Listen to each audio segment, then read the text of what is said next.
我最近成日喺度諗，喺我哋感受到嘅嘢，同埋我哋真正講到出口嘅說話之間，到底存在一個點樣嘅空間？嗰種感覺就好似你企喺一個宏大又複雜嘅風景面前，但你手頭上唯一可以形容佢嘅工具，就只有幾個最簡單嘅名詞。你知唔開心唔足以形容佢，你知好攰亦只係一個好蒼白嘅仿製品。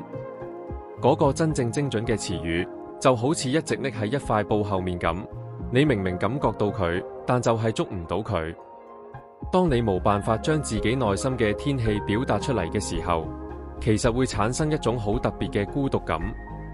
當我哋妥協，選擇用一啲大路嘅標籤去定義自己嘅時候，我哋唔單止係講得唔夠準，而係慢慢失去咗對自己人生嘅解釋度。我成日覺得，我哋形容情緒嘅詞彙就好似一張舊咗、花晒嘅地圖咁。我哋用嘅字眼太過粗糙，就好似戴住對好厚嘅手套咁。當我哋想去捉住一啲好細膩嘅感覺，例如嗰種預感式嘅悲傷，或者星期日下晝嗰種獨有嘅空洞感，但我哋嘅語言往往會唔小心壓碎咗嗰種層次感。最後，我哋聽落去只係一個大眾版本嘅自己，因為我哋用緊嗰張地圖，根本冇標示到嗰啲曲折嘅小路。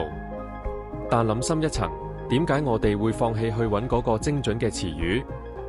我哋選擇講我壓力好大或者我冇嘢啊，係因為追求精準係好累人嘅。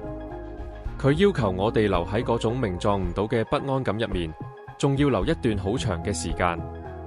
但係呢種方便係有代價嘅。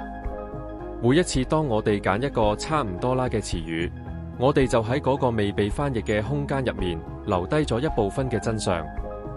或者揾到嗰個啱啱好嘅字眼。重點唔單止係要人哋明白我哋，而係要我哋明白自己。命名係有一種力量，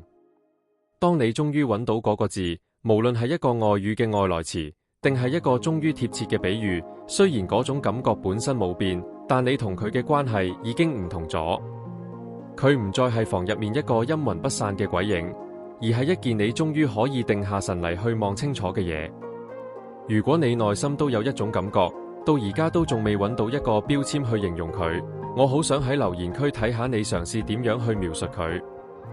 唔使擔心啱唔啱，試下追求準確就得。等我哋一齊將張地圖畫大佢。